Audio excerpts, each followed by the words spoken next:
എൻ്റെ അധ്യാപന ജീവിതത്തിൽ തന്നെ എനിക്കൊരു ചതിവ് സംഭവിച്ചിട്ടുണ്ട്. അന്ന് ഞാനൊരു ക്ലാസ് മുറിയിൽ പിന്നെ പഠിപ്പിച്ചുകൊണ്ടിരിക്കുകയായിരുന്നു. ഒരു കവിതാ ഭാഗമാണ് ഞാൻ പഠിപ്പിച്ചുകൊണ്ടിരിക്കുന്നത്. 12 ബെഞ്ചുകൾക്ക് പുറകിലിരിക്കുന്ന ഒരു പെൺകുട്ടി, 11 വയസ്സുള്ള ഒരു പെൺകുട്ടി, ഒരു 7ാം ക്ലാസ് വിദ്യാർത്ഥിനിയാണ്. ആ കുട്ടി ഒരു കവിത വായിക്കാൻ, ആദ്യത്തെ 8 വരി വായിക്കാൻ വേണ്ടിയിട്ടാണ് എല്ലാ വിദ്യാർത്ഥികൾക്കും ഞാൻ നിർദ്ദേശം നൽകിയിരുന്നത്. അപ്പൊ ഈ കുട്ടിയുടെ ഊഴമെത്തി കുട്ടി എഴുന്നേറ്റ് നിന്നു. അപ്പൊ കുട്ടിയോട് വായിക്കാൻ പറഞ്ഞു. അപ്പൊ കുട്ടി മൗനമായി നിൽക്കുകയാണ്. അപ്പൊ ഞാൻ കുട്ടിയുടെ പേര് പറഞ്ഞിട്ട്, എന്താ വായിക്കാത്തത്? കുട്ടിയുടെ മറുപടി, ഒന്നുമില്ല സാർ. അപ്പൊ സ്വാഭാവികമായിട്ട് നമ്മൾ സംസാരിക്കുന്ന ഭാഷയിൽ ഒന്നുമില്ലാതെയാണോ നീ എണീറ്റ് നിൽക്കുന്നത് എന്ന് ചോദിച്ചു. അതായത് കാരണമില്ലാതെയാണോ നീ എഴുന്നേറ്റ് നിൽക്കുന്നത് അല്ലെങ്കിൽ നിന്നെ നിർത്തിയത് എന്നാണ് ആ ഭാഷയുടെ അർത്ഥം. പക്ഷേ ആ കുട്ടിയും ആ കുട്ടിക്ക് പിന്തുണ നൽകിയ അധ്യാപകരും സമൂഹവും ഒക്കെ ചേർന്ന്, കാഴ്ചയില്ലാത്ത ഒരു അധ്യാപകൻ കുട്ടിയോട് ഒന്നുമില്ലാതെയാണോ ക്ലാസ് മുറിയിൽ നിൽക്കുന്നത് എന്ന് സെക്സ് മനോഭാവത്തോടെ ചോദിച്ചു എന്ന ഒരു ചിന്ത ഉണ്ടാക്കി പോലീസിൽ പരാതി കൊടുത്ത്, ബന്ധപ്പെട്ട സർക്കാരുകൾക്ക് പരാതി കൊടുത്ത് എനിക്കെതിരെ പോക്സോ കേസ് എടുത്തിട്ടുണ്ട്. ആ പോക്സോ കേസ് ഒരു 3-4 വർഷം ഞാൻ നേരിട്ടു. വല്ലാതെ ജീവിതത്തിൽ, അന്ന് എനിക്ക് എൻ്റെ മകൾക്ക് 17 വയസ്സ് പ്രായമുള്ള ഒരു മകളുണ്ട് എനിക്ക്. പക്ഷെ 11 വയസ്സുള്ള ഒരു കുട്ടിയോട്, മറ്റൊരു മകളോട് ഞാൻ ആ രൂപത്തിൽ സംസാരിച്ചു എന്നൊരു വ്യാഖ്യാനം ഉണ്ടാക്കി ഒരു പോക്സോ കേസിലെ ഒരു പ്രതിയാക്കി മാറ്റാൻ നമ്മുടെ അധ്യാപകരും സഹപ്രവർത്തകരും അല്ലെങ്കിൽ മറ്റുള്ളവരും ഒക്കെ ശ്രമിച്ചു എന്നുള്ളത് എൻ്റെ ജീവിതത്തിൽ വലിയ വേദന ഉണ്ടാക്കിയ ഒരു കാര്യമാണ്. പക്ഷേ ബഹുമാനപ്പെട്ട കോടതി അത് തെറ്റാണെന്ന് കണ്ടെത്തി എന്നെ വെറുതെ വിടുകയാണ് ഉണ്ടായത്. പകപോക്കലിൻ്റെ നടപടിയായിട്ടാണ് ഇത്തരമൊരു കേസ് എനിക്ക് നേരെ ഉണ്ടാക്കിയത്. എൻ്റെ സ്ഥാനക്കയറ്റവും സ്ഥലം മാറ്റവും ഒക്കെ തടസ്സപ്പെടുത്താൻ വേണ്ടി ബന്ധപ്പെട്ട ഉദ്യോഗസ്ഥര്, ഇപ്പോൾ സർക്കാരെന്ന് ഞാൻ പറയുന്നില്ല, താഴെത്തട്ടിലുള്ള ചില ഉദ്യോഗസ്ഥര് മാത്രം അതിന് പരിശ്രമിക്കുന്നു എന്നുള്ളതാണ് യാഥാർത്ഥ്യം. വൈകല്യത്തെ വെല്ലുവിളിയായി സ്വീകരിച്ച ജീവിത വിജയം കരസ്ഥമാക്കിയ ഗവൺമെന്റ് SKV LPSലെ പ്രധാന അധ്യാപകൻ ചന്ദ്രബാബു സാറാണ് ഇന്ന് നമുക്കൊപ്പമുള്ളത്. സർ നമസ്കാരം. നമസ്കാരം സർ. ഇപ്പോൾ പ്രധാന അധ്യാപകനായിട്ടാണ് ജോലി നോക്കുന്നത് അല്ലേ? എങ്ങനെയായിരുന്നു സർ ഈ ഒരു വിദ്യാഭ്യാസ മേഖലയിലേക്കുള്ള സാറിന്റെ ഒരു തുടക്കം എന്ന് പറയുന്നത്? ഞാൻ ജനിച്ചപ്പോൾ പൂർണ്ണമായും കാഴ്ച വൈകല്യം സംഭവിച്ച ഒരു വ്യക്തി ആയിരുന്നില്ല. ഭാഗികമായും കാഴ്ച വൈകല്യമുള്ള ഒരു കുട്ടിയായാണ് ജനിച്ചത്. അതായത് വലത് കണ്ണ് പൂർണ്ണമായും കാഴ്ചയില്ല, ഇടത് കണ്ണിന് അത്യാവശ്യം വഴി നടക്കാനും നിറമറിയാനും ഒക്കെയുള്ള കാഴ്ചശക്തി ഉണ്ടായിരുന്നു. അതിനെ തുടർന്ന് സാധാരണ വിദ്യാഭ്യാസം, പ്രാഥമിക വിദ്യാഭ്യാസം ആരംഭിക്കുന്നത് പോലെ തന്നെ 5ാമത്തെ വയസ്സിൽ എൻ്റെ വീട്ടിനടുത്തുള്ള അയിരൂപ്പാറ, അന്ന് ഗവൺമെൻറ് ഹൈസ്കൂളാണ്, ഇപ്പോൾ ഹയർ സെക്കൻഡറി സ്കൂൾ അയിരൂപ്പാറ എന്ന് അറിയപ്പെടുന്ന സ്ഥാപനത്തിലാണ് എൻ്റെ പ്രാഥമിക വിദ്യാഭ്യാസം ആരംഭിക്കുന്നത്. ആ സമയത്ത് കാണാൻ പറ്റും, കുറച്ചായിട്ട് അറിയാൻ പറ്റും, വലിയ അക്ഷരങ്ങൾ നോക്കി പഠിക്കാനായിട്ട് സാധിക്കും. അപ്പോൾ അവിടെ പഠിച്ചുകൊണ്ടിരുന്ന സമയത്ത് 11ാമത്തെ വയസ്സിൽ എനിക്കൊരു ചിക്കൻ പോക്സ് വരികയുണ്ടായി. അപ്പോൾ അന്ന് 50 വർഷങ്ങൾക്ക് മുൻപുള്ളതാണല്ലോ, നമ്മുടെ ചികിത്സാ രീതികളൊന്നും പുരോഗമിക്കാത്ത ഒരു കാലഘട്ടം. അപ്പോഴ് നാട്ടുമരുന്നൊക്കെ ഉപയോഗിക്കണം എന്നാണ് പറഞ്ഞു കേട്ടിട്ടുള്ളത്. പക്ഷെ അന്ന് അതൊന്നും സംഭവിച്ചില്ല. എൻ്റെ ചികിത്സ നടന്നുകൊണ്ടിരിക്കുന്ന ഒരു കാലഘട്ടമായതുകൊണ്ട് അതിനൊന്നും തയ്യാറായില്ല. എന്തായാലും ഒരു ദിവസം ഉച്ചയ്ക്ക് ഉറങ്ങാൻ കിടന്ന് ഉണർന്നപ്പോൾ കാഴ്ചയില്ല. ആ കാഴ്ചയില്ലായ്മ എന്തെന്നോ അല്ലെങ്കിൽ കാഴ്ച നഷ്ടപ്പെട്ടാലുണ്ടാകാവുന്ന ഭവിഷ്യത്ത് എന്തെന്നോ ഒക്കെ അറിയാത്ത ഒരു ബാല്യകാലമായതുകൊണ്ട് അതിന് വലിയ ഗൗരവം കൊടുത്തതുമില്ല. അങ്ങനെയാണ് അപ്പോൾ ഞാൻ 2ാം ക്ലാസ്സിലോ 3ാം ക്ലാസ്സിലോ പഠിക്കുന്ന ഒരു സമയമായിരുന്നു. അപ്പോൾ അന്ന് എൻ്റെ ക്ലാസ് അധ്യാപകൻ ഒരു 3ാം ക്ലാസ്സിലാണ്, 2ാം ക്ലാസ് പൂർത്തീകരിച്ചു, 3ാം ക്ലാസ്സിൽ കുറച്ച് പഠിച്ചുകൊണ്ടിരുന്ന സമയത്ത് വലിയ അക്ഷരങ്ങൾ മാത്രം ബോർഡിൽ എഴുതിയാലേ എനിക്ക് കാണാവൂ. പക്ഷേ ഞാൻ അന്ന് തീരെ വികൃതിയായ ഒരു കുട്ടിയായതുകൊണ്ട് എന്നെ പുറകിലേ ഇരുത്തുള്ളൂ. അവിടെ ഇരുന്നു കൊണ്ട് ഞാൻ ഈ അക്ഷരങ്ങൾ നോക്കി വായിക്കണം. അങ്ങനെ എൻ്റെ ഗണിത അധ്യാപകൻ, എനിക്ക് കാണാനും പറ്റില്ല, സാറിന് അവിടെ നിന്നുകൊണ്ട് ഞാൻ വായിക്കുകയും വേണം. അങ്ങനെ ആയപ്പോൾ പിന്നെ എൻ്റെ തോളിൽ മുതൽ കൈയുടെ പത്തി വരെയുള്ള എല്ലാ ഭാഗങ്ങളും സാറ് നുള്ളി മുറിക്കുകയും പെൻസിൽ കൊണ്ട് കുത്തുകയും പേന കൊണ്ട് കുത്തുകയും ഒക്കെ വല്ലാതെ ഉപദ്രവിച്ചു. ഇന്നാണെങ്കിൽ അത് ബാലപീഡനത്തിന് കേസ്. അധ്യാപകൻ അറിയില്ലായിരുന്നു സാർ, കാഴ്ചയില്ലാത്ത ആളാണെന്ന് അറിയില്ല. അപ്പോ ഇന്നാണെങ്കിൽ എല്ലാ അധ്യാപകർക്കും കുട്ടികളെ കണ്ടെത്താനുള്ള മാർഗങ്ങളുണ്ട്. പക്ഷെ അന്ന് അങ്ങനെയൊന്നും ഇല്ല. എന്തായാലും അതോടുകൂടി എൻ്റെ പഠനം അവസാനിപ്പിച്ചു. എന്തായാലും ഒരു 3-4 വർഷം വീട്ടിൻ്റെ 4 ചുവരുകൾക്കുള്ളിൽ മാത്രം ജീവിക്കേണ്ട ഒരു സാഹചര്യം ഉണ്ടായി. അപ്പോഴ് ഞാൻ മൃദംഗം അതുപോലുള്ള കലാ പരിശീലനങ്ങൾ നേടുകയുണ്ടായി. വീട്ടിൽ തനിച്ചായി. അങ്ങനെയാണ് എൻ്റെ ബാല്യകാലം. പിന്നീട് ഒരു കുറച്ച് 4-5 വർഷത്തിന് ശേഷമാണ് തിരുവനന്തപുരം സർക്കാർ അന്ധവിദ്യാലയത്തിൽ ചെന്ന് ചേരുന്നത്. കാരണം എനിക്ക് പഠനത്തോട് വലിയ താല്പര്യമായിരുന്നു. കാരണം റേഡിയോ പ്രഭാഷണങ്ങളും മറ്റുമൊക്കെ കേട്ട് നമ്മൾ പാഠപുസ്തകത്തിനപ്പുറത്തൊരു വിദ്യാഭ്യാസം നേടുന്ന ഒരു രീതി ഉണ്ടല്ലോ. വായിക്കാൻ കഴിയില്ല, അല്ലെങ്കിൽ വായിക്കാൻ ആളെ കിട്ടില്ല, എങ്കിലും കേട്ടറിവ് കൊണ്ട് നേടാൻ കഴിയുന്ന വിദ്യാഭ്യാസമുണ്ട്. അത് കരസ്ഥമാക്കി. പക്ഷെ എങ്കിലും ഈ ഒരു 3-ാം ക്ലാസ് കഴിഞ്ഞിട്ട് 3-4 വർഷത്തെ ഒരു ഇടവേള വന്നല്ലോ. അപ്പൊ ആ ഇടവേള എന്ന് പറയുന്നത് ഇതുപോലൊരു സ്ഥാപനം ഉണ്ട് എന്നുള്ള അറിവില്ലായ്മയായിരുന്നു, അതോ? അത് ഒരർത്ഥത്തിൽ അറിയാം. പക്ഷെ എൻ്റെ രക്ഷകർത്താക്കളുടെ സ്നേഹക്കൂടുതൽ കൊണ്ട് എന്നും അവരുടെ ഒരു കരുതലിന് എൻ്റെ കുട്ടി എങ്ങാനും തട്ടി വീണു പോയാലോ, അങ്ങനെ സ്നേഹക്കൂടുതൽ വന്നതുകൊണ്ട് എൻ്റെ 3-4 വർഷം ഇതാണ് യഥാർത്ഥത്തിൽ സംഭവിച്ചത്. അപ്പൊ അവിടെ അന്ധവിദ്യാലയത്തിൽ ചെന്നെത്തിയോടുകൂടി നമുക്ക് സ്വയം മൊബിലിറ്റി, നമ്മൾ ആത്മധൈര്യത്തോടു കൂടി നടക്കാനും പരസഹായമില്ലാതെ നടക്കാനും അല്ലെങ്കിൽ മറ്റ് മേഖലകളിൽ പ്രവർത്തിക്കാനും സാമൂഹ്യ പ്രവർത്തനങ്ങളിൽ ഏർപ്പെടാനും കലാപരിശീലനങ്ങൾ നേടാനും ഒക്കെയുള്ള ഒരു കാലഘട്ടമായിരുന്നു അവിടെ പഠിച്ചപ്പോൾ ഉണ്ടായിരുന്നത്. നമ്മളിപ്പോൾ അതായത് ഭാഗികമായെങ്കിലും നമുക്ക് കാഴ്ച ഉണ്ടായിരുന്നൊരു വ്യക്തിക്ക്, അതായത് പ്രത്യേകിച്ച് ഒരു കുട്ടിക്ക് പൂർണ്ണമായും കാഴ്ചശക്തി നഷ്ടപ്പെടുമ്പോൾ ഉണ്ടാകുന്ന ഒരു മനോവിഷമം അതുണ്ടായിരുന്നു സാറിന്? അതിനറിയാനുള്ള പ്രായമില്ലല്ലോ. കാരണം ഒരു 10-11 വയസ്സായ കുട്ടിക്ക് അവന് ഓടിച്ചാടി കളിച്ച് നടക്കുകയാണ്. ഒരു ദിവസം ഉച്ചയ്ക്ക് ഉറങ്ങാൻ കിടക്കുന്നു, അവൻ ഉണർന്നപ്പോൾ കാഴ്ചയില്ല. അമ്മയോട് പറയാണ്, അവൻ തൻ്റെ അമ്മയോട് പറയാണ്, അമ്മ എനിക്ക് കാണാൻ കഴിയുന്നില്ല. അപ്പോൾ അമ്മ പറയുന്നു, മോൻ വെള്ളം കോരി കണ്ണിലൊഴിച്ച് കഴുകു എന്ന് പറയാണ്. കാരണം അന്നത്തെ ആ അമ്മയ്ക്ക് അത് എന്താണെന്നുള്ള പറയാനും പറ്റില്ലല്ലോ. അപ്പോൾ ചിക്കൻ പോക്സ് ആയിട്ട് കിടക്കുകയാണ്. ഞാനും കരുതിയത് അത് കഴിയുമ്പോൾ എല്ലാവർക്കും സുഖം പ്രാപിക്കുമെന്നാണ്. പക്ഷേ ചിക്കൻ പോക്സ് വന്ന് കാലങ്ങൾ പോയി. ഈ 50 വർഷം മുഖം കഴുകിയിട്ടും കണ്ണ് കഴുകിയിട്ടും ആ തെളിച്ച അങ്ങോട്ട് വന്നിട്ടില്ല. അങ്ങനെയാണ് ഈ അന്ധവിദ്യാലയത്തിൽ ചേർന്ന അവിടെ എപ്പോഴാണ് ഈ ഒരു അധ്യാപനം എന്ന ഒരു രീതിയുടെ ഒരു ആഭിമുഖ്യം വന്നു തുടങ്ങിയത്? പഠിക്കുന്ന സമയത്തേ ഉണ്ടായിരുന്നോ മനസ്സിൽ എനിക്ക് വലുതാവുമ്പോൾ? അങ്ങനെയല്ല, യഥാർത്ഥത്തിൽ എനിക്കൊരു അഭിഭാഷകനാകണം എന്നായിരുന്നു ആഗ്രഹം. പക്ഷേ ഒരു അഭിഭാഷകൻ കാഴ്ചയില്ലാത്ത ഒരാളാകുമ്പോൾ ജനങ്ങളിൽ നിന്ന് കിട്ടുന്ന ഒരു സമീപനം ഉണ്ടല്ലോ, അവർക്കൊരു വിശ്വാസ്യത ഉണ്ടാകണം. അത് അത്ര കണ്ട് സാധ്യമല്ല നമ്മുടെ കേരളത്തിൽ. അല്ലാതെ പ്രശസ്തരായിട്ടുള്ള ഒരുപാട് ആൾക്കാരുണ്ട്. പക്ഷേ ഞാനിപ്പോൾ ഹൈസ്കൂൾ വിദ്യാഭ്യാസം കഴിഞ്ഞു. ഞാൻ പട്ടം സെന്റ് മേരീസ് ഹയർ സെക്കൻഡറി സ്കൂളിലാണ് ഹൈസ്കൂൾ വിദ്യാഭ്യാസം നടത്തിയത്.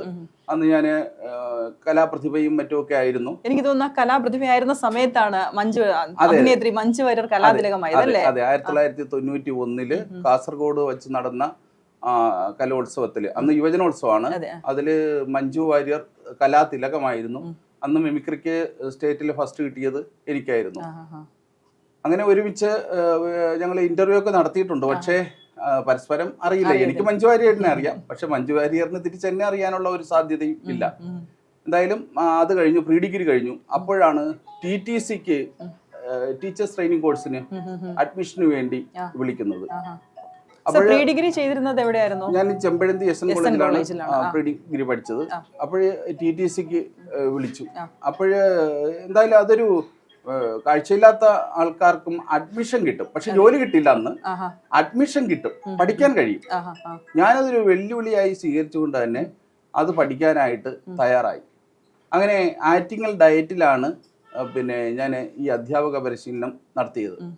അത് കഴിഞ്ഞ് വന്ന് തിരുവനന്തപുരം യൂണിവേഴ്സിറ്റി കോളേജിൽ പിന്നെ മലയാളം പ്രധാന വിഷയമായി എടുത്ത് ഡിഗ്രിക്ക് ചേർന്നു.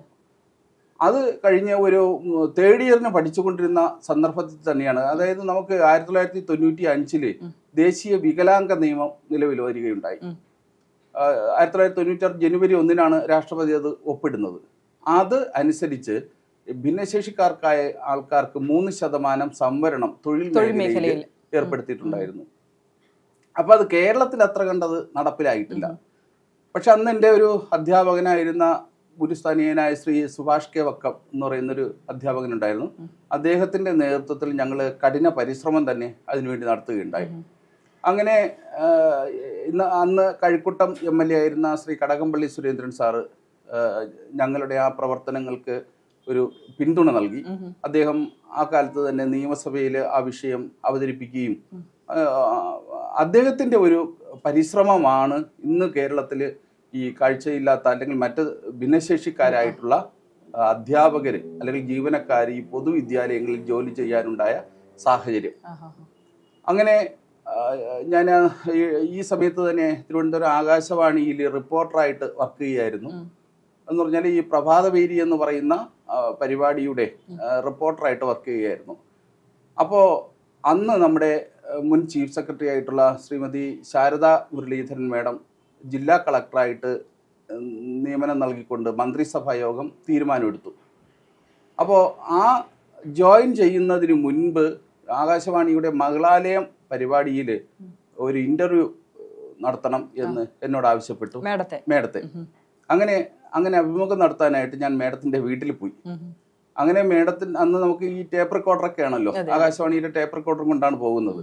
അവിടെ പോയി ഇങ്ങനെ റെക്കോർഡ് ചെയ്തുകൊണ്ടിരുന്ന സമയത്ത് പിന്നെ ഇതിന്റെ കാസറ്റിന്റെ ഫിലിം അങ്ങ് പൊട്ടിപ്പോയി. അപ്പൊ അങ്ങനെ വലിയ പ്രയാസമായിപ്പോയി. അപ്പൊ മേഡം തന്നെ പറഞ്ഞു, കുഴപ്പമില്ല, അടുത്ത ദിവസം വന്നാൽ മതി, നമുക്ക് എടുക്കാം എന്നൊക്കെ പറഞ്ഞു. അങ്ങനെ ഞങ്ങളുടെ സംസാര വേളയിൽ ഞങ്ങളുടെ നിയമനങ്ങളെ സംബന്ധിച്ച കാര്യങ്ങളൊക്കെ സംസാരിക്കാനായിട്ട് ഒരു അവസരം ലഭിച്ചു. അപ്പോഴത്തെ പറഞ്ഞു, അടുത്ത ദിവസം വരുന്ന സമയത്ത് ഇതിന്റെ ഫയലിന്റെ എന്തെങ്കിലും ഉണ്ടെങ്കിൽ അതുകൂടി കൊണ്ടുവരണമെന്ന് പറഞ്ഞു. അപ്പോൾ അടുത്ത ദിവസം ഞാൻ പോയ സമയത്ത് ഇതിന്റെ ഫയലുകൾ മൊത്തം കൊണ്ടുപോയി മേഡത്തിന് വ്യക്തമായി കാര്യങ്ങൾ ബോധ്യപ്പെട്ടു. അങ്ങനെ മേഡം പിറ്റേ ദിവസം ജോയിൻ ചെയ്യുകയാണ്. ആ ഒരു എനിക്ക് തോന്നുന്നു ഒരു ഒക്ടോബർ 21 തോന്നുന്നു. ആ ദിവസം ഒരാഴ്ച കൊണ്ട് തന്നെ മേഡം വളരെ കാലതാമസം നേരിട്ടിരുന്ന ഒരു സന്ദർഭമായിരുന്നു അത്.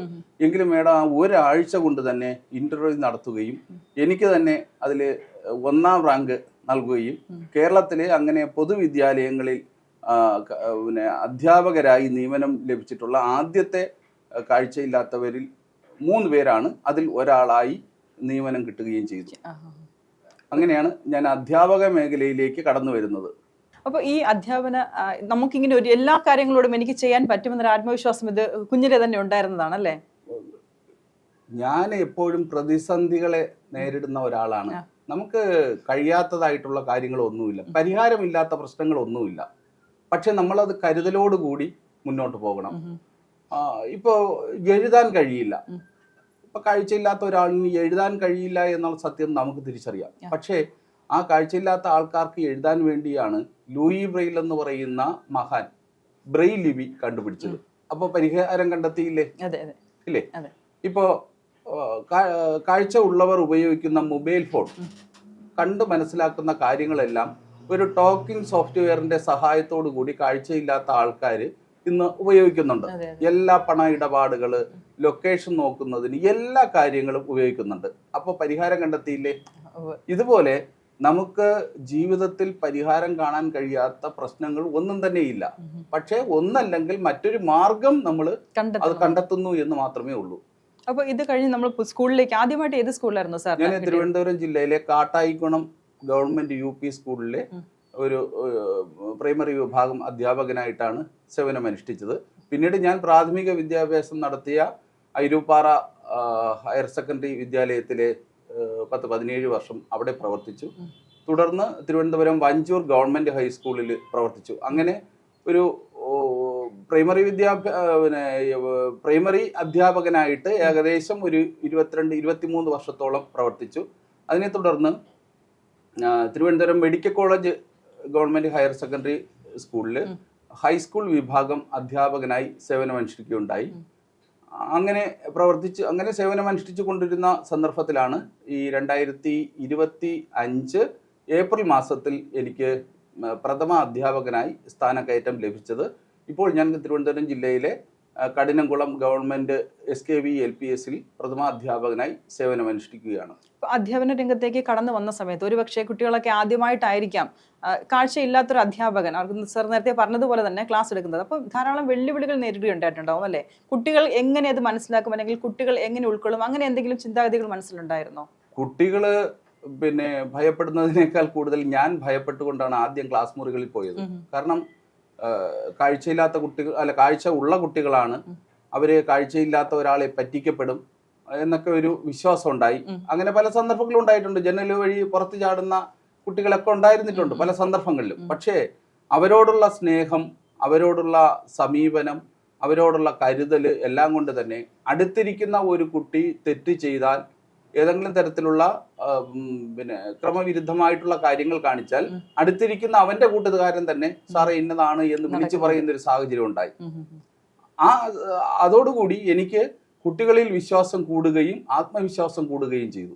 അപ്പൊ നിർഭയമായിട്ട് നമുക്ക് ഒരു അധ്യാപക ജോലി കാഴ്ചയില്ലാത്ത ഒരാളിന് ചെയ്യുന്നതിൽ യാതൊരു തടസ്സവും ഇല്ല.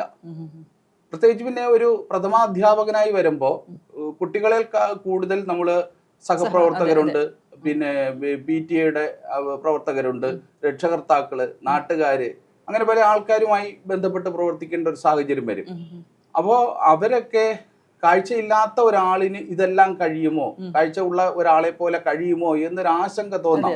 പക്ഷെ അവരുടെ ആശങ്ക നീക്കി ഫലപ്രദമായി നമുക്ക് പ്രവർത്തിക്കാൻ സാധിക്കും എന്നുള്ള ഒരു വിശ്വാസം വരുത്തേണ്ടത് നമ്മൾ പറഞ്ഞല്ല വരുത്തേണ്ടത്, പ്രവർത്തി കൊണ്ടാണ് നമ്മൾ അവരിലേക്ക് ആ വിശ്വാസം അർപ്പിക്കേണ്ടത്. അത് ഇത്രയും കാലഘട്ടത്തിലുള്ള അത് കഴിഞ്ഞത് കൊണ്ട് തന്നെയാണ് ഈ ഒരു സ്ഥാനത്തിരിക്കാൻ പറ്റുന്നത്. ഞാൻ മനസ്സിലാക്കിയെടുത്തോളം പാഠ്യേതര വിഷയങ്ങളിലും വളരെയധികം അഭിനിവേശമുള്ള ഒരു വ്യക്തിയാണെന്ന് തോന്നുന്നു അല്ലേ? എന്തൊക്കെയായിരുന്നു ആ പ്രവർത്തനങ്ങൾ എന്ന് പറഞ്ഞാൽ? നേരത്തെ മൃദംഗം അഭ്യസിച്ചിരുന്നു എന്നൊക്കെ പറയുന്നുണ്ടായിരുന്നു. ഞാൻ പറഞ്ഞല്ലോ, പഠനം നിർത്തിവെച്ച ഒരു കാലഘട്ടം ഉണ്ടായിരുന്നു. ആദ്യത്തെ ഒരു 3ാം ക്ലാസ് കഴിഞ്ഞപ്പോൾ ഒരു 3-4 വർഷം പഠനം നിർത്തി വെച്ചിരുന്നു. അന്ന് നമ്മുടെ സമീപത്തുള്ള അമ്പലങ്ങളിലൊക്കെ ഭജന നടത്തുമല്ലോ. ഭജന നടത്തുമ്പോൾ അവിടെ ഗഞ്ചിറ വായിക്കാനായിട്ട് പോകുമായിരുന്നു. അപ്പൊ അന്ന് മുതിർന്ന ആൾക്കാര് നമ്മളിൽ നിന്ന് ഈ കുട്ടിയാണല്ലോ ഗഞ്ചിറ വായിക്കുന്നത്, അത്ര താളച്ചിട്ടൊന്നും ഇല്ലാത്തത് കൊണ്ട് നമ്മളെ കയ്യിൽ നിന്ന് അത് പിടിച്ചു വാങ്ങിക്കുകയും കയ്യിലടിക്കുകയും ഒക്കെ ചെയ്യുമായിരുന്നു. പക്ഷെ താളത്തോട് ഒരു വല്ലാത്തൊരു താല്പര്യം എനിക്കുണ്ടായി. അങ്ങനെയാണ് മൃദംഗ പഠനം എന്നുള്ളത്, അതായത് ഗുരുവിനെ വീട്ടിലേക്ക് വരുത്തി മൃദംഗം പഠിച്ച് തുടങ്ങിയത്. പഠിച്ചപ്പോ തിരുമല ഇടപ്പഴിഞ്ഞ് ഗംഗാധരൻ സാറ്, അതുപോലെ തിരുമല രാമസ്വാമി സാറ്, പിന്നീട് മാവേലിക്കര വേലിക്കുട്ടി നായർ സാർ, ഇങ്ങനെയുള്ള പ്രമുഖരായിട്ടുള്ള ഗുരുക്കന്മാരുടെ കീഴിൽ എനിക്ക് പഠിക്കാനായിട്ട് അവസരം ലഭിച്ചു. കേരള സംഗീത നാടക അക്കാദമിയുടെ ഫെലോഷിപ്പ് എനിക്ക് ലഭിക്കുകയുണ്ടായി.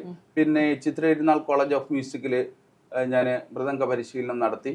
പക്ഷെ തുടർന്ന് സ്വാതിയിരുന്നാൾ കോളേജിലേക്ക് പോകാൻ പറ്റിയില്ല. അതിനിടയ്ക്ക് എനിക്ക് ജോലി കിട്ടി.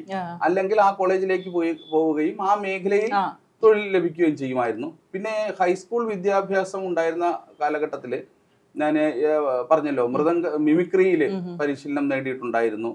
പിന്നെ ഈ കഥാപ്രസംഗം, കഥാരചന, പ്രസംഗം, പദ്യം ചൊല്ല്, ഇങ്ങനെയുള്ള കലാരൂപങ്ങളിലൊക്കെ പ്രത്യേക പരിശീലനം നേടുകയും അത് അവതരിപ്പിക്കുകയും ഒരു 10,200 മത്സരവേദികളിൽ അഭിമാനാർഹമായ വിജയങ്ങൾ കൈവരിക്കുകയും ചെയ്തിട്ടുണ്ട്.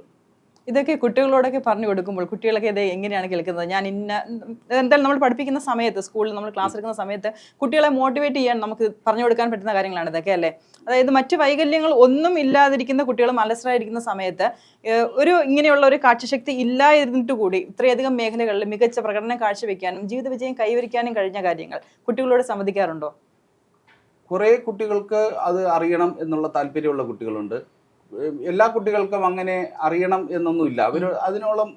അവർക്ക് അതിനുള്ള ചിന്താശേഷി ഒരുപക്ഷെ കുറവായിരിക്കാം. കുറെ അധികം കുട്ടികൾ അടുത്തു വരികയും കാഴ്ച നഷ്ടപ്പെട്ട സാഹചര്യങ്ങൾ ചോദിക്കുകയും കാഴ്ചയില്ലായ്മ എങ്ങനെയാണെന്ന് അറിയുകയും സാറിന് നിറമറിയുമോ എന്ന് ചോദിക്കുകയും വെളിച്ചമറിയുമോ എന്ന് ചോദിക്കുകയും ഒക്കെ ചെയ്യും.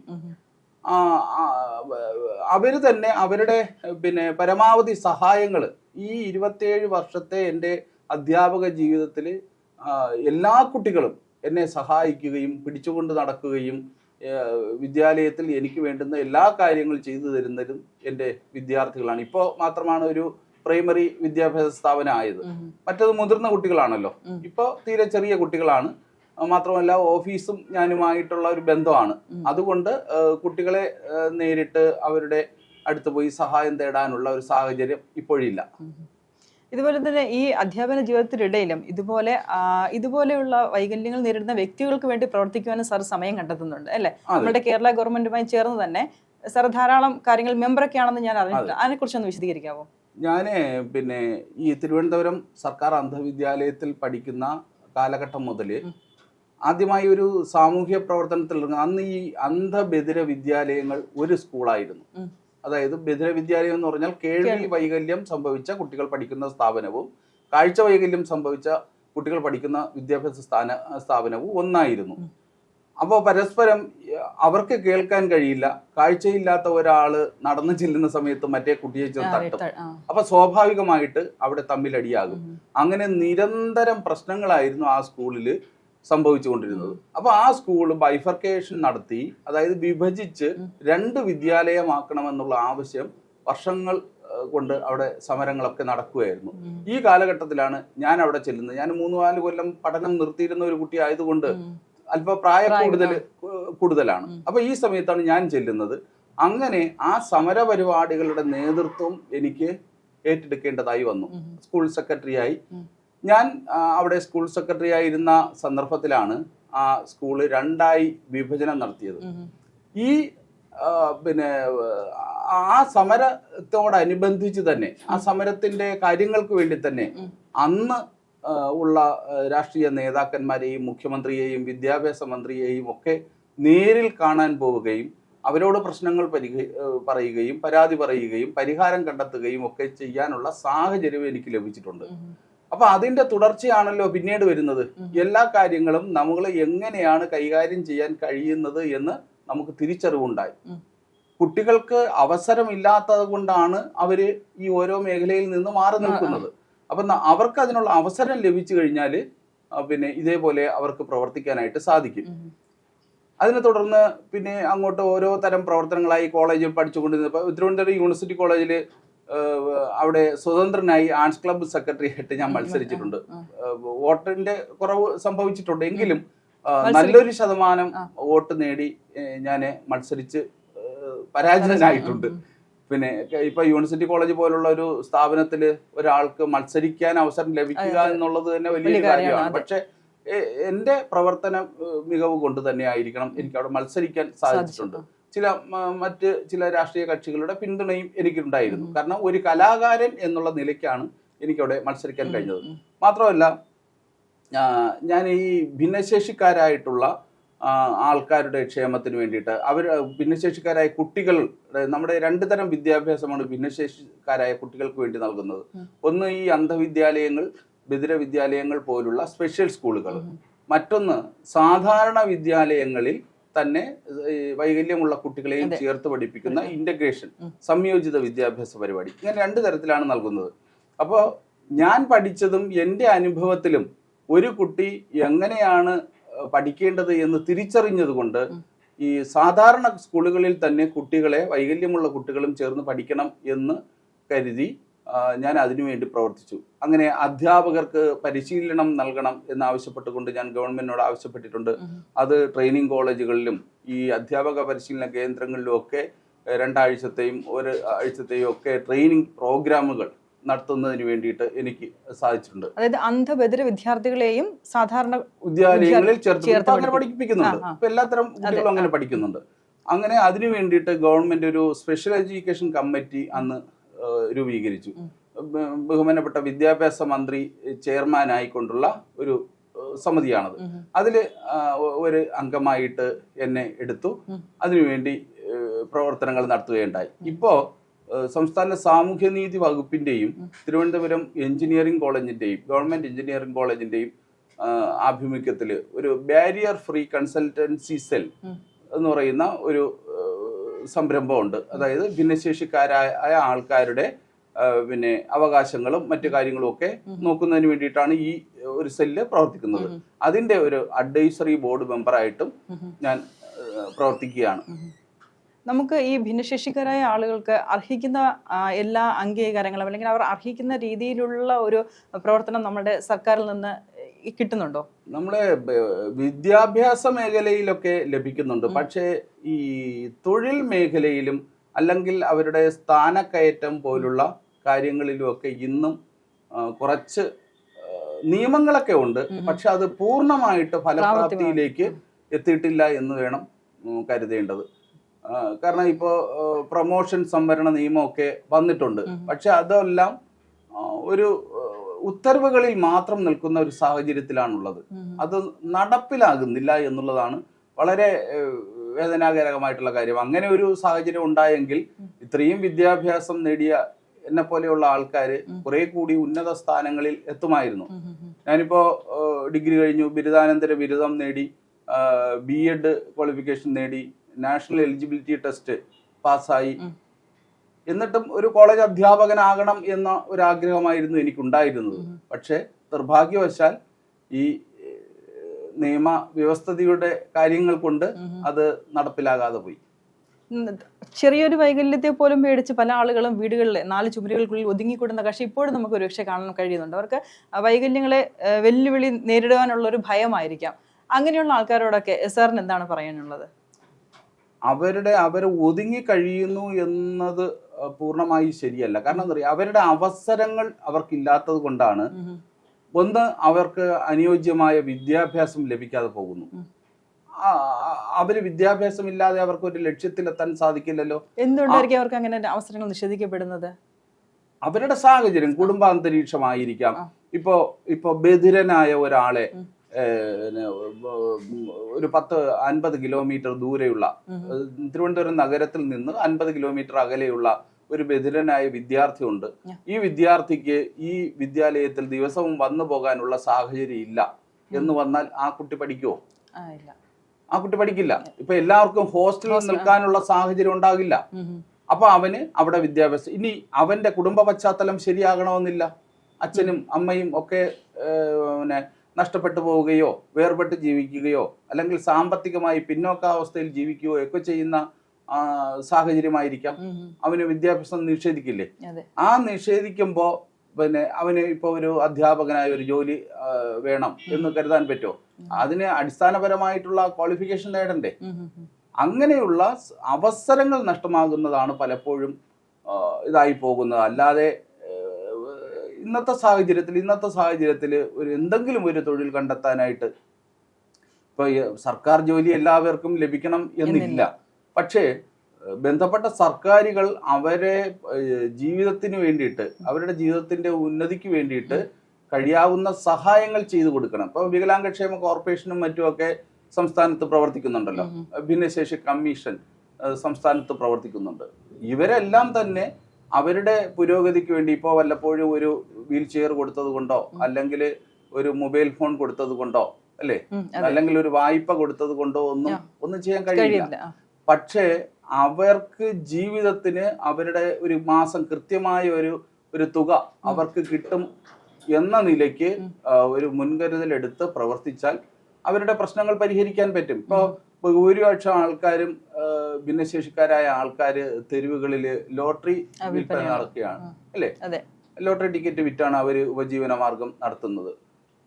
കാഴ്ചയില്ലാത്ത ഒരാളിന് നിൽക്കുന്ന ഒരിടത്ത് നിന്ന് മാത്രമേ അത് വിൽക്കാനായിട്ട് കഴിയുള്ളൂ അല്ലേ? ഇപ്പോ മഴയാണെങ്കിലും വെയിലാണെങ്കിലും അവരുടെ മുന്നിൽ മറ്റെന്തെങ്കിലും അപകടാവസ്ഥ ഉണ്ടെങ്കിലും അവർക്ക് നിൽക്കുന്ന ഇടത്ത് നിന്ന് മാറി പോകാനായിട്ട് സാധിക്കില്ല. പക്ഷേ 50-100 കിലോമീറ്റർ ദൂരം ബസ്സിൽ യാത്ര ചെയ്ത് വന്നിറങ്ങിയാണ് അവര് ടിക്കറ്റ് വിൽക്കാനായിട്ട് നിൽക്കുന്നത്. അവരെ തന്നെ അവരുടെ ടിക്കറ്റുകൾ തന്നെ കവർന്നെടുത്തുകൊണ്ട് കയ്യിൽ വാങ്ങിയ ശേഷം അവരുടെ നോക്കട്ടെ എന്ന് പറഞ്ഞ് കയ്യിലേക്ക് വാങ്ങിയ ശേഷം ആ ടിക്കറ്റും കൊണ്ട് മുങ്ങിപ്പോകുന്ന ബിരുദന്മാര് ഇപ്പൊ ധാരാളമായിട്ടുണ്ട് അല്ലേ? അപ്പൊ അവരുടെ മറ്റൊരാൾക്ക് അവർക്ക് സഹായം ചെയ്യാൻ കഴിയുകയില്ല. അവരുടെ ജീവിതത്തിന് വേണ്ടിയിട്ട് അവർ കണ്ടെത്തുന്ന ഉപാധികളെ തടസ്സപ്പെടുത്താനും ചൂഷണം ചെയ്യാൻ പോലും നമ്മുടെ സമൂഹം തയ്യാറാകുന്നു എന്നുള്ളതാണ് എടുത്തു പറയേണ്ടത്. ഇനി അത്തരം ഒരു പരാതി ഇപ്പോ പല സ്റ്റേഷനുകളും പോലീസ് സ്റ്റേഷനുകളും ആൾക്കാർ നൽകിയിട്ടുണ്ട്. എന്താ പരിഹാരം? അവരെ കണ്ടെത്താൻ കഴിയുമോ? അവരെ നിങ്ങൾക്ക് കണ്ടാൽ തിരിച്ചറിയുമോ എന്ന് ചോദിക്കും. കണ്ണു കാണാത്തവന് പ്രതിയെ തിരിച്ചറിയാൻ പറ്റുമോ? അല്ല CCTV എല്ലായിടത്തും ഉണ്ടാകുമോ? ഇല്ല. അപ്പൊ അതിന് കർശനമായ നടപടി ഉണ്ടായാൽ മാത്രമേ ആ മേഖലയിലെങ്കിലും ജീവിക്കുന്ന ആൾക്കാർക്ക് സ്വസ്ഥമായിട്ട് ജീവിക്കാൻ കഴിയുള്ളൂ. അതുപോലെ തന്നെ സർ, കാഴ്ചശക്തി ഇല്ലാത്തവർക്ക് വേണ്ടി മാത്രമല്ല, ഡിസബിലിറ്റീസ് ഉള്ള എല്ലാവർക്കും വേണ്ടിയാണ് ഞാൻ പ്രവർത്തിക്കുന്നതെന്ന് സർ പറയാറുണ്ട്, അല്ലെ? അപ്പൊ അതിൽ അങ്ങനെ ധാരാളം പ്രവർത്തനങ്ങൾ സർ ചെയ്തിട്ടുമുണ്ട്. അതിനുള്ള ഒരു അംഗീകാരങ്ങൾ പല സ്ഥലത്തു നിന്നും സാറിന് കിട്ടിയിട്ടുമുണ്ട്, അല്ലെ? അതിനെ കുറിച്ച് എനിക്ക് 2006 മികച്ച അധ്യാപകനുള്ള സംസ്ഥാന അവാർഡ് ലഭിക്കുകയുണ്ടായി, സാമൂഹ്യ നീതി വകുപ്പ് ഏർപ്പെടുത്തിയ. അതുപോലെ തന്നെ 2010 മികച്ച അധ്യാപകനുള്ള സംസ്ഥാന അവാർഡ് ലഭിക്കുകയുണ്ടായി. 2008 സംസ്ഥാന വികലാംഗക്ഷേമ കോർപ്പറേഷൻ ഏർപ്പെടുത്തിയ വിദ്യാഭ്യാസ എഡ്യൂക്കേറ്റർക്കുള്ള സംസ്ഥാന അവാർഡ് ലഭിച്ചു. അതിന് പുറമെ സംസ്ഥാന യൂത്ത് അവാർഡ്, അതായത് യുവജനകാര്യ വകുപ്പ് ഏർപ്പെടുത്തിയിട്ടുള്ള മികച്ച സാമൂഹ്യക്ഷേമ പ്രവർത്തകനുള്ള സംസ്ഥാന യൂത്ത് അവാർഡും എനിക്ക് ലഭിക്കുകയുണ്ടായി. അത് 2006. ഇത്തരം അവാർഡുകൾക്ക് ഞാൻ താല്പര്യപ്പെടുന്നില്ല. അവാർഡുകൾ കിട്ടി, അത് സ്വീകരിച്ചു, സന്തോഷപൂർവ്വം സ്വീകരിച്ചു. അതിലുപരി നാം എന്താണ് മറ്റുള്ളവർക്ക് ചെയ്യാൻ കഴിയുന്നത് അത് നമ്മൾ പ്രവൃത്തിയിലൂടെ മറ്റുള്ളവർക്ക് കാണിക്കുക. നമുക്ക് സർക്കാർ മാന്യമായ ശമ്പളം തരുന്നുണ്ട്. നമ്മളുടെ പ്രവർത്തനം എത്ര തന്നെ പ്രവർത്തിച്ചാലും അധികമല്ല. നമ്മളിപ്പോൾ എന്തോ അധികം പ്രവർത്തിക്കുന്നു, അവർക്ക് അവാർഡ് കൊടുക്കുന്നു എന്നൊരു ധാരണ നമുക്കുണ്ട്. അങ്ങനെയല്ല, ഒരിക്കലും അധികമാകില്ല നമ്മുടെ പ്രവർത്തനം. ഒരു അധ്യാപകന് എത്ര തന്നെ കുട്ടികളെ പഠിപ്പിച്ചാലും അധികമാവുമോ? ഒരു മാതാപിതാക്കള് തൻ്റെ കുട്ടികൾക്ക് വേണ്ടി എന്തെങ്കിലും കരുതലെടുത്ത് അവരുടെ ഭാവി ജീവിതത്തിന് വേണ്ടി പ്രവർത്തിക്കുമ്പോൾ അത് അധികമാവുമോ? ഒരിക്കലും ഇല്ല. ഇതേപോലെ നമ്മുടെ ലക്ഷ്യപ്രാപ്തിക്ക് വേണ്ടി നമുക്കൊരു ലക്ഷ്യപ്രാപ്തിയുണ്ട്. അവിടേക്ക് ചെല്ലാൻ വേണ്ടിയിട്ട് എന്ത് കഴിയാവുന്ന കാര്യങ്ങൾ മുഴുവനും ചെയ്യുക. അപ്പോഴാണ് നമുക്ക് മാനസികമായ ഒരു സന്തോഷം ഉണ്ടാകുന്നത്. നമ്മൾ ഓരോ ദിവസവും വീട്ടിൽ വന്ന് കിടന്നുറങ്ങുമ്പോൾ, അല്ലെങ്കിൽ ഇത്രയും വർഷം ജോലി ചെയ്തതിനു ശേഷം നമ്മൾ പെൻഷനായി പോകുന്ന ഒരു ദിവസം വീട്ടിലേക്ക് മടങ്ങിയെത്തുമ്പോൾ, ഞാൻ എൻ്റെ പ്രവർത്തന കാലയളവിൽ എനിക്ക് എന്ത് ചെയ്യാൻ കഴിഞ്ഞു, അങ്ങനെ കിട്ടുന്ന ഒരു ആത്മനിർവൃത്തി ഉണ്ടല്ലോ, അതിൽ കിട്ടുന്ന സുഖം ഒരു അവാർഡുകൾക്കും ഉണ്ടാവില്ല. ഞാൻ അങ്ങനെ വിശ്വസിക്കുന്ന ഒരാളാണ്. എങ്കിൽ തന്നെ ഈ അവാർഡുകൾ ഇതുപോലുള്ള മറ്റു പലർക്കും പ്രചോദനങ്ങളാവാറുണ്ട്. തീർച്ചയായിട്ടും അങ്ങനെയല്ലേ? ഉണ്ടാവാം, അവർക്ക് അങ്ങനെ ഉണ്ടാവാം. ഇനിയിപ്പോ നമ്മളുടെ വിദ്യാഭ്യാസ മേഖലയിലേക്ക് എടുക്കുകയാണെന്നുണ്ടെങ്കിൽ, ഇപ്പൊ സാറ് പ്രധാന അധ്യാപകനായിട്ട് തന്നെ ജോലി നോക്കുകയാണ്. സ്വകാര്യ വിദ്യാഭ്യാസ സ്ഥാപനങ്ങളുടെ അതിപ്രസരം നമ്മളുടെ സർക്കാർ വിദ്യാലയങ്ങളെ ബാധിച്ചിട്ടുണ്ടോ? അങ്ങനെ തോന്നുന്നുണ്ടോ സാറിന്? ഒരു പരിധി വരെയൊക്കെ നമ്മുടെ സർക്കാർ വിദ്യാലയങ്ങളിൽ പഠിക്കുന്ന ബഹുഭൂരിപക്ഷം കുട്ടികളും സാധാരണക്കാരന്റെ വീട്ടിൽ നിന്ന് വരുന്ന മക്കളാണ്. സ്വകാര്യ വിദ്യാഭ്യാസ സ്ഥാപനങ്ങളിൽ അവർക്ക് പോയി പഠിക്കാനുള്ള സാമ്പത്തിക ശേഷി ഇല്ല. അതുകൊണ്ട് തന്നെ അവർ രണ്ടാം തരക്കാരായി കണക്കാക്കേണ്ടതുണ്ടോ? അത് CBSE കുട്ടികൾ, ICSE കുട്ടികൾ, കേരള സിലബസ് ഇല്ല. നമ്മളിപ്പോ നോക്കുന്ന സമയത്ത് ഈ വേർതിരിവുകൾ വരുന്നത് ICSE, CBSE, കേരള സ്റ്റേറ്റ് ഇങ്ങനെ വരുമ്പോൾ സ്റ്റേറ്റ് സിലബസ് പിന്നിലേക്ക് നിൽക്കുന്നു എന്നൊരു ആക്ഷേപം ഉള്ളതായിട്ട് ഞാൻ മനസ്സിലാക്കുന്നു. അങ്ങനെയൊന്നും യഥാർത്ഥത്തിലുണ്ടോ? ഞാൻ എൻ്റെ അനുഭവത്തിൽ ഞാൻ ഒരു കാര്യം പറയാം. ഇതുപോലെ ICSE പഠിച്ചുകൊണ്ടിരുന്ന ഒരു ഹൈസ്കൂൾ വിദ്യാർത്ഥിനിയെ ഞാൻ പഠിപ്പിക്കാൻ മിമിക്രി പരിശീലനം നൽകാനായിട്ട് ഒരു ഫ്ലാറ്റിൽ പോയി. അപ്പോൾ ആ കുട്ടിക്ക് എന്ത് ശബ്ദം തിരിച്ചറിയാം എന്ന് നോക്കാൻ വേണ്ടിയിട്ട് ഞാൻ ആ കുട്ടിയോട് കോഴി വിളിക്കുന്നത് എങ്ങനെ, അല്ലെങ്കിൽ കോഴിയുടെ ശബ്ദം എങ്ങനെ, കുയില് വിളിക്കുന്നത് എങ്ങനെ എന്നൊക്കെ ഒന്ന് പറയാൻ പറഞ്ഞു. ആ കുട്ടി അറിയില്ല, ആ കുട്ടി കേട്ടിട്ടില്ല. നമ്മുടെ ചുറ്റുമുള്ള കാര്യങ്ങൾ തിരിച്ചറിയാത്ത ഒരു കുട്ടി ICSE പഠിച്ചുകൊണ്ട് കാര്യമുണ്ടോ? പക്ഷേ നമ്മുടെ സർക്കാർ സ്കൂളിൽ പഠിക്കുന്ന കുട്ടികളോട് നമ്മൾ ചോദിക്കുന്നു, മക്കളെ കോഴി വിളിക്കുന്നത് എങ്ങനെയെന്ന് കേട്ടാൽ അവര് 60 പേര് ക്ലാസ് മുറിയിലുണ്ടെങ്കിൽ 60 പേരും വിളിക്കും, അല്ലേ? അപ്പൊ അവരുടെ ചുറ്റുപാടുകളെ അറിയുന്നതാണ് ആദ്യത്തെ വിദ്യാഭ്യാസം എന്ന് പറയുന്നത്, അല്ലെ? പാഠപുസ്തകത്തിൽ നിന്ന് എന്തെങ്കിലും വലിയ അക്ഷരത്തിൽ എഴുതി അച്ചടിച്ച് കിട്ടുന്ന കാര്യങ്ങൾ മനസ്സിലാക്കുന്നത് മാത്രമല്ല വിദ്യാഭ്യാസം. അവൻ ജീവിക്കുമ്പോൾ അവന്റെ ജീവിതത്തിൽ ഒരു ടൈം ടേബിൾ ഉണ്ടാകണം, അല്ലേ? നമ്മളെ ക്ലാസ് മുറികളിൽ ടൈം ടേബിൾ ഉണ്ടല്ലോ. ഇപ്പൊ 10-12 വിഷയങ്ങൾ പഠിക്കാനുള്ള ടൈം ടേബിൾ നമ്മൾ കൊടുക്കാറുണ്ട്, 35-40 മിനിറ്റ് ഒക്കെ വെച്ച്. ഇതേപോലെ അവന്റെ ജീവിതത്തിൽ ഓരോ ടൈം ടേബിൾ ഉണ്ടാകണം. ജീവിതത്തിൽ 10-15 മിനിറ്റ് സമയം അവന് പത്രം വായിക്കുന്നതിന് വേണ്ടിയിട്ട് മാറ്റിവെക്കണം. നമ്മുടെ സമൂഹത്തിൽ ചുറ്റുപാടുകളിൽ എന്തൊക്കെയാണ് നടന്നത്, ഇനി നടക്കാനിരിക്കുന്നത് എന്ന കാര്യം കുട്ടി പഠിക്കേണ്ടതില്ലേ? മാത്രമല്ല, പാഠപുസ്തകങ്ങൾക്ക് പുറമേ മറ്റ് പുസ്തകങ്ങളുണ്ടല്ലോ, അത് വായിക്കുന്നതിന് വേണ്ടി ഞാൻ അരമണിക്കൂർ മാറ്റി വയ്ക്കുന്നു എന്നൊരു ടൈം ടേബിൾ വെക്കണ്ടേ ഒരു കുട്ടി? എങ്കിൽ അവൻ പുസ്തകം വായിക്കില്ലേ? കഥയും കവിതയും ഒക്കെ കുട്ടി വായിക്കില്ലേ? വായന കൊണ്ട് മാത്രമേ നമുക്ക് അറിവ് നേടുകയുള്ളൂ. അപ്പോൾ അങ്ങനെ ഓരോ കാര്യങ്ങൾക്ക് വേണ്ടിയും അവൻ നിശ്ചിത സമയം മാറ്റിവെക്കണം. ഇപ്പോൾ കലാപരിശീലനങ്ങൾക്ക് വേണ്ടിയിട്ട് 4 മണിക്കോ 5 മണിക്കോ സ്കൂളിൽ നിന്ന് മടങ്ങിയെത്തിയ ശേഷം പാട്ട് പഠിക്കാൻ പോകുന്ന കുട്ടികൾ, നൃത്തം പഠിക്കാൻ പോകുന്ന കുട്ടികളുണ്ടല്ലോ, അവൻ്റെ ടൈം ടേബിൾ ആണല്ലോ. സ്പോർട്സിൽ പരിശീലനം നേടാൻ പോകുന്ന കുട്ടികളുണ്ടല്ലോ, അത് അവൻ്റെ ഒരു ടൈം ടേബിൾ ആണല്ലോ. ഇതുപോലെ എല്ലാ മേഖലയിലും ഒരു നിശ്ചിത സമയം അവൻ മാറ്റിവെച്ചാൽ മാത്രമേ അവൻ എല്ലാ കാര്യങ്ങളിലും പ്രാപ്തി നേടുകയുള്ളൂ. ഇല്ലെങ്കിൽ ഈ പാഠപുസ്തകങ്ങളിൽ നിന്ന് ലഭിക്കുന്ന അറിവ് മാത്രമേ നമുക്ക് ലഭിക്കുകയുള്ളൂ. പക്ഷെ എങ്കിൽ തന്നെയും ഇപ്പോൾ നമുക്ക് ഒരു ആക്ഷേപം എന്നുള്ള രീതിയിൽ, അതായത് സർക്കാർ സ്കൂളുകൾക്ക് കേൾക്കേണ്ടി വരുന്ന ഒരു ആക്ഷേപം എന്ന് പറഞ്ഞു കഴിഞ്ഞാൽ 10ാം ക്ലാസ് പരീക്ഷ എഴുതുന്ന കുട്ടിക്ക് പോലും മലയാളം നല്ലതുപോലെ വായിക്കാൻ അറിയില്ല എന്ന് പറയുന്ന ഒരു സംസാരം ഇടയ്ക്കൊക്കെ ഉണ്ടായിരുന്നു. ഇപ്പോൾ വീണ്ടും 8ാം ക്ലാസ്സിലൊക്കെ തന്നെ ഇപ്പം മിനിമം മാർക്കിന് വേണ്ടിയിട്ട് വീണ്ടും എക്സാം നടത്തുന്ന ഒരു രീതിയൊക്കെ ഇപ്പോഴാണ് നിലവിൽ വന്നത്. സാർ അതെങ്ങനെയാണ് നോക്കിക്കാണുന്നത്?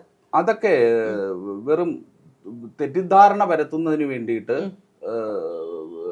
മാധ്യമങ്ങളോ അല്ലെങ്കിൽ പൊതുസമൂഹമോ ഒക്കെ പറഞ്ഞ് ഉണ്ടാക്കുന്ന കാര്യങ്ങളാണ്. കാരണം വെച്ചാല് സർക്കാർ സ്കൂളിൽ പഠിക്കുന്ന എത്രയോ കുട്ടികൾ വളരെ മികച്ച നിലവാരം പ്രകടിപ്പിക്കുന്ന കുട്ടികളുണ്ട്. തീർച്ചയായിട്ടും ഉണ്ട് അല്ലേ? അതെ, തീർച്ചയായും. അപ്പോ മൊത്തത്തിൽ സർക്കാർ സ്കൂളിലെ കുട്ടികൾക്ക് അറിവില്ല, അവർക്ക് എഴുതാനും വായിക്കാനും അറിയില്ല എന്ന് പറയാൻ പറ്റുമോ? പക്ഷേ ഉത്തരവാദിത്തപ്പെട്ട രക്ഷകർത്താക്കള് അവരെ പരിശീലിപ്പിക്കുന്നതിന് കൂടി തയ്യാറാകണം.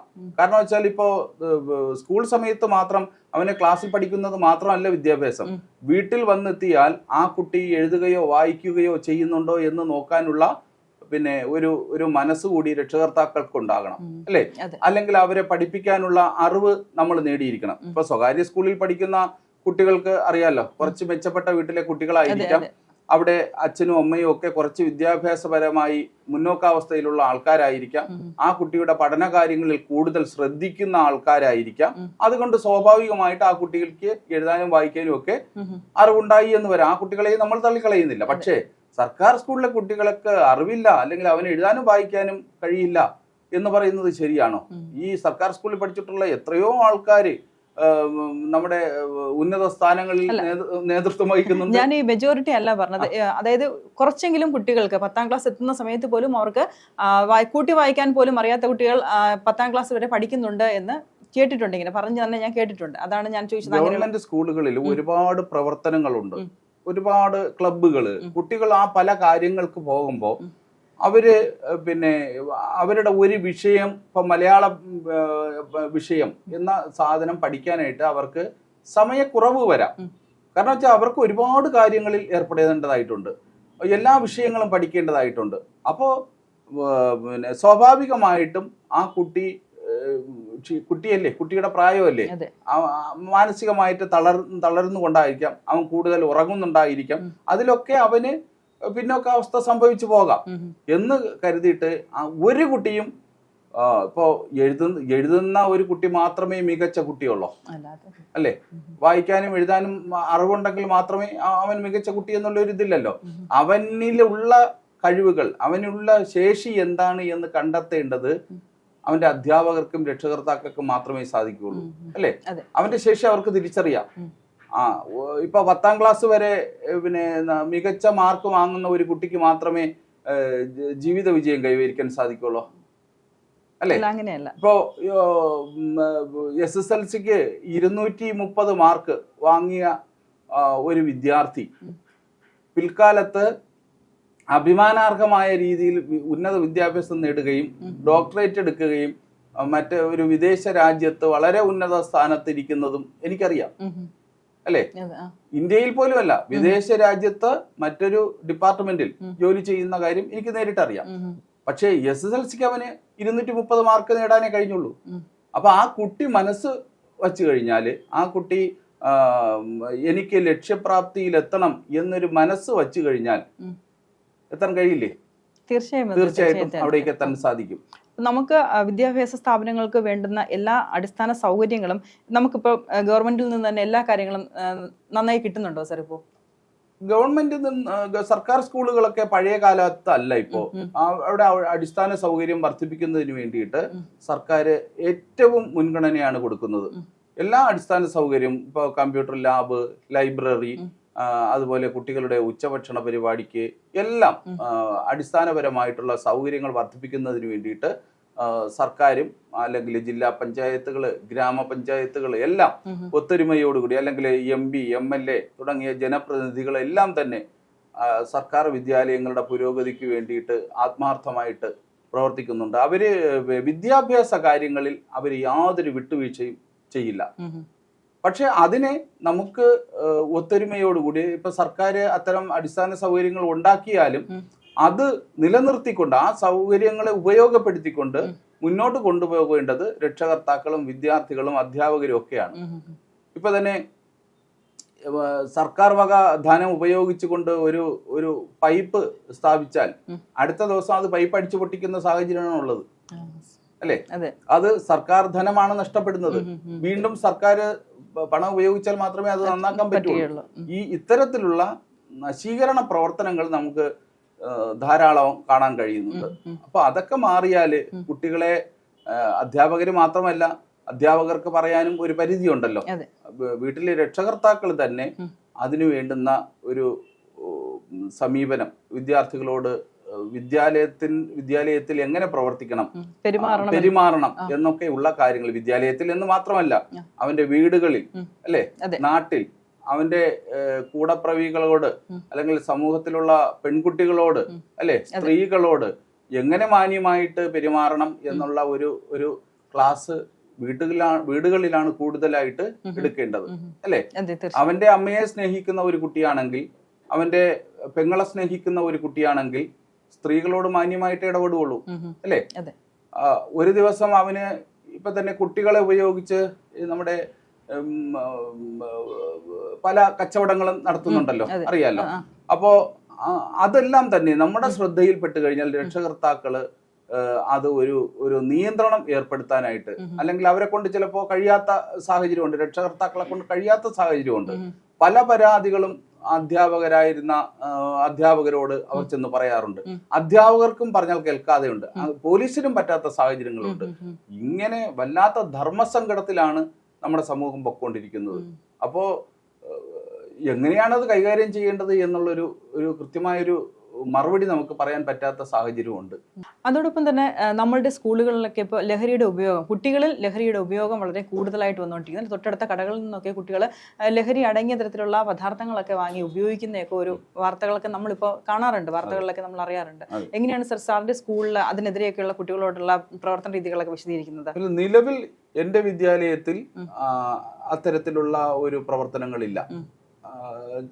തീരെ ചെറിയ കുട്ടികളാണ് ഉള്ളത് കൊണ്ട് അത്തരത്തിലുള്ള യാതൊരു പ്രശ്നങ്ങളും നിലവിലുള്ള വളരെ അനുസരണയുള്ള സ്നേഹമുള്ള മക്കളാണ് എൻ്റെ വിദ്യാലയത്തിൽ ഇപ്പോൾ പഠിച്ചുകൊണ്ടിരിക്കുന്നത്. പക്ഷേ മറ്റു വിദ്യാലയങ്ങളിൽ, പല വിദ്യാലയങ്ങളിലും ഇതുപോലുള്ള വിഷയം നിലനിൽക്കുന്നതായിട്ടുള്ള കാര്യം നമുക്ക് ബോധ്യമുണ്ട്. അത് അധ്യാപകരുടെയും രക്ഷകർത്താക്കളുടെയും ഒക്കെ നിയന്ത്രണങ്ങളിൽ നിന്ന് വേർപെട്ട് അവരുടെ സ്വകാര്യ ആവശ്യങ്ങൾക്ക് വേണ്ടി പണം കണ്ടെത്താൻ വേണ്ടിയിട്ട് മറ്റേതൊക്കെയോ ആൾക്കാരുടെ ബന്ധങ്ങളിൽ ചെന്നുപെട്ട് നടത്തുന്ന പ്രവർത്തനങ്ങളാണ്. അത് മാറ്റുന്നതിന് വേണ്ടിയിട്ട് വിദ്യാഭ്യാസ വകുപ്പ് ഇപ്പോ നിരവധി പദ്ധതികൾ ആവിഷ്കരിച്ചിട്ടുണ്ട്. അതുകൊണ്ട് അതിന്റെ ഒരു പൂർണ്ണ ലക്ഷ്യത്തിലേക്ക് വേണ്ടി വിദ്യാഭ്യാസ വകുപ്പ് ഇപ്പോൾ തയ്യാറാവുകയാണ്. അതുപോലെ തന്നെയാണ് നമ്മൾ ലഹരി എന്ന് പറയുന്നത് പോലെ തന്നെയാണ് കുട്ടികളിലെ ആത്മഹത്യ. ഇപ്പോൾ ആത്മഹത്യാ നിരക്ക് കുട്ടികളുടെ വർദ്ധിച്ചുകൊണ്ടിരിക്കുന്ന ഒരു സാഹചര്യമാണ്. ചെറിയ കാര്യങ്ങൾ പോലും ഉൾക്കൊള്ളാനുള്ള മനസ്സ് കുട്ടികൾക്ക് ഇല്ലാതെ വരുന്നു. അത് കുടുംബ പശ്ചാത്തലമാണോ, അത് സ്കൂളുകളിൽ നിന്ന് കിട്ടുന്നതാണോ? ആ ഒരു മനക്കെട്ടി കുട്ടികൾക്ക് ഇല്ലാത്തൊരവസ്ഥയിലേക്കാണ് അവർ ആദ്യം തന്നെ ആത്മഹത്യ തിരഞ്ഞെടുക്കുകയാണ് ചെയ്യുന്നത്, അല്ലെ? വിദ്യാർത്ഥികൾ മാത്രമല്ലല്ലോ, അല്ലേ? ഇപ്പൊ നമ്മുടെ യുവതലമുറ പോലും ഉന്നത വിദ്യാഭ്യാസം നേടിയ ആൾക്കാർ പോലും, അല്ലെങ്കിൽ വീട്ടമ്മമാര് പോലും, അല്ലെ, ഒന്ന് പറഞ്ഞ് രണ്ടാമത്തെ അവരുടെ മുന്നിലുള്ള വിഷയം ആത്മഹത്യയാണ്. പക്ഷേ ഈ കാലയളവിൽ കുട്ടികളുടെ ഇത് കുറച്ച് കൂടുന്നു എന്ന് എനിക്ക് തോന്നുന്നു. 4ാം ക്ലാസ്സിലും 5ാം ക്ലാസ്സിലും പഠിക്കുന്ന വിദ്യാർത്ഥികൾ വരെ ആത്മഹത്യ ചെയ്തു എന്ന വാർത്ത കേൾക്കുമ്പോൾ ഞെട്ടലാണ്. ഇതെങ്ങനെ ഇവർക്ക് ഇത് ചെയ്യാൻ പറ്റുന്നു, ഇതിനെക്കുറിച്ച് എങ്ങനെ ചിന്തിക്കാൻ കഴിയുന്നു എന്നൊക്കെ നമ്മൾ ആലോചിക്കാറുണ്ട്. സാർ ചിന്തിച്ചിട്ടുണ്ടോ അതിനെക്കുറിച്ച്? ഞാനും ഒരു മകളുടെ അച്ഛനാണ് അല്ലേ. അപ്പോ ഒരുപാട് മക്കളെ ദിവസവും കാണുന്ന ഒരാളാണ്. പക്ഷെ കുട്ടികൾ എങ്ങനെ ഈ ഇത്തരം തീരുമാനങ്ങളിലേക്ക് പോകുന്നത് എന്ന് എനിക്ക് മനസ്സിലാകുന്നില്ല. സത്യം പറഞ്ഞാൽ അതിനൊരു കൃത്യമായ ഉത്തരം ആർക്കും പറയാൻ കഴിയാത്ത സാഹചര്യമാണുള്ളത് അല്ലേ. നമുക്കൊരു കുട്ടി എന്തുകൊണ്ട് ആത്മഹത്യ ചെയ്യുന്നു എന്ന് പറയാൻ പറ്റുമോ? ഇതിന്റെ മുന്നിലുള്ള ഒരു പ്രധാന വിഷയം അയാള് നേരിടുന്ന ഒരു വിഷമാവസ്ഥ നിർഭയമായി നേരിടാൻ ആ കുട്ടിക്ക് കഴിയുന്നില്ല, അല്ലെങ്കിൽ ആ വ്യക്തിക്ക് കഴിയുന്നില്ല അല്ലേ, അതിന് തയ്യാറാകുന്നില്ല. അതാണ് പ്രശ്നം. ഞാൻ ആദ്യം പറഞ്ഞല്ലോ, നമ്മുടെ മുന്നിൽ കാണുന്ന പ്രശ്നങ്ങൾക്ക് പരിഹാരമില്ലാത്ത ഒരു പ്രശ്നവും ഇല്ല. പക്ഷെ അവരങ്ങനെയല്ല ചിന്തിക്കുന്നത്. എനിക്ക് എന്റെ മുന്നിലുള്ള മാർഗം മരണം എന്ന് മാത്രമേ ഉള്ളൂ അല്ലേ. ട്രെയിനിന്റെ മുമ്പിൽ ചാടുക, പിന്നെ തോട്ടിൽ ചാടുക, കടലിൽ ചാടുക, ഇങ്ങനെ എത്രയോ നിരപരാധിയായ കുഞ്ഞുങ്ങളെ പിന്നെ ആറ്റിലും നദിയിലും ഒക്കെ എറിഞ്ഞ വീട്ടമ്മമാര് പോലും കൂടെ ചാടുന്ന സ്ഥിതിയില്ലേ. എങ്ങനെ കഴിയുന്നു? നമുക്ക് നമ്മുടെ പ്രാണനെ പോലെ സ്നേഹിക്കുന്ന പിഞ്ച ഓമനകളെ വെള്ളത്തിലേക്ക് എറിയാൻ തയ്യാറാകുന്ന ഒരു അമ്മയുടെ മനസ്സെന്താണ്? ആ അമ്മയെ എങ്ങനെ പറഞ്ഞാൽ നമ്മൾ മാറ്റിയെടുക്കേണ്ടുന്നത് അല്ലേ. അപ്പൊ പിന്നെ കുട്ടികൾ ചിന്തിക്കുന്നതിൽ അത്ഭുതപ്പെടാനൊന്നുമില്ല. എന്തായാലും അത് വളരെ പിന്നെ നമ്മൾ ദീർഘവീക്ഷണത്തോടു കൂടി സമൂഹം തന്നെ അതിന് മുൻകൈയെടുത്ത് ഇറങ്ങി ഓരോ വ്യക്തികളെയും ബോധവാന്മാരാക്കാൻ വേണ്ടിയിട്ടുള്ള പരിശ്രമങ്ങൾ നടത്തണം എന്ന് മാത്രമേ അതിൽ പറയാൻ കഴിയുന്നുള്ളൂ. സ്കൂളുകളിൽ തന്നെ ഒരു കൗൺസിലിംഗ് പോലെ നമുക്ക് അത് മാസത്തിൽ ചെയ്യുന്നുണ്ട്. അത് എല്ലാ വിദ്യാലയങ്ങളിലും അങ്ങനെ കൗൺസിലിംഗ് ക്ലാസ്സുകളുണ്ട്. കുട്ടികളുടെ വിഷമാവസ്ഥകള് ഓരോ കുട്ടിയെയും ക്ലാസ് അധ്യാപകൻ നേരിൽ മനസ്സിലാക്കുകയും അവന്റെ വീട്ടിന്റെ പശ്ചാത്തലം മനസ്സിലാക്കുകയും കുടുംബത്തിലുണ്ടാകുന്ന എത്രയോ പ്രശ്നങ്ങൾ അധ്യാപകർ മുഖാന്തരം ഇപ്പോൾ പുറത്തറിയുന്നുണ്ട് അല്ലെ. അധ്യാപകർ മുഖാന്തരം അത് ബന്ധപ്പെട്ടവരെ, അധികാരികളെ അറിയിക്കുകയും അതിന് പ്രശ്നപരിഹാരം തേടുകയും ഒക്കെ ചെയ്യുന്നുണ്ട്. പക്ഷെ കൂടുതൽ മാതാപിതാക്കളാണ് അതിന് തയ്യാറാകേണ്ടത്. ഇത്രയും നേരം നമ്മൾ സംസാരിച്ചത് സാറിന്റെ പ്രൊഫഷനെ പറ്റിയും മറ്റു കാര്യങ്ങളെ കുറിച്ചാണ്. നമുക്കിനി കുറച്ച് കുടുംബ കാര്യങ്ങൾ സംസാരിച്ചു കഴിഞ്ഞാൽ അച്ഛനും അമ്മയും ഒക്കെ ഇപ്പോഴും ഇല്ല, എനിക്ക് അച്ഛനില്ല. അച്ഛനൊരു 20 വർഷങ്ങൾക്ക് മുൻപ് മരണപ്പെട്ടു പോയി. എൻ്റെ അച്ഛൻ ഒരു പോലീസ് ഉദ്യോഗസ്ഥനായിരുന്നു. സബ് ഇൻസ്പെക്ടറായി സർവീസിൽ നിന്ന് വിരമിച്ച ശേഷമാണ് മരണപ്പെട്ടത്. അദ്ദേഹം ഒരു നല്ലൊരു കലാകാരനായിരുന്നു. കഥയും കവിതയും ബാലയും കഥാപ്രസംഗവും ഒക്കെ എഴുതുന്ന ഒരാളായിരുന്നു. ആ കലാവാസനയാണ് സാറിന് കിട്ടിയത് ആയിരിക്കാം. പിന്നെ അത് കഴിഞ്ഞിട്ട് അമ്മ ഇപ്പൊ എന്നോട് ജീവിച്ചിരിപ്പുണ്ട്, വീട്ടിൽ തന്നെയാണ്, എന്നോടൊപ്പം ഉണ്ട്. പിന്നെ ഭാര്യ, മകള് ഇപ്പോ വിദ്യാഭ്യാസമൊക്കെ കഴിഞ്ഞ് ഒരു തൊഴിൽ ലഭിക്കുന്നതിന് വേണ്ടി ഇങ്ങനെ വെയിറ്റ് ചെയ്യാണ്. അതാണ് മോള്. നിളായിസ് ചന്ദ്ര എന്നാണ് മോളുടെ പേര്. പിന്നെ ഭാര്യ ഒരു സ്വകാര്യ ആശുപത്രിയിൽ സേവനമനുഷ്ഠിക്കുന്നുണ്ട്. പിന്നെ ഇത്രയൊക്കെ ഉള്ളൂ. പിന്നെ സഹോദരങ്ങള്, മൂത്തയാൾ സഹോദരിയാണ്, രണ്ടാമത്തെയാൾ സഹോദരനാണ്.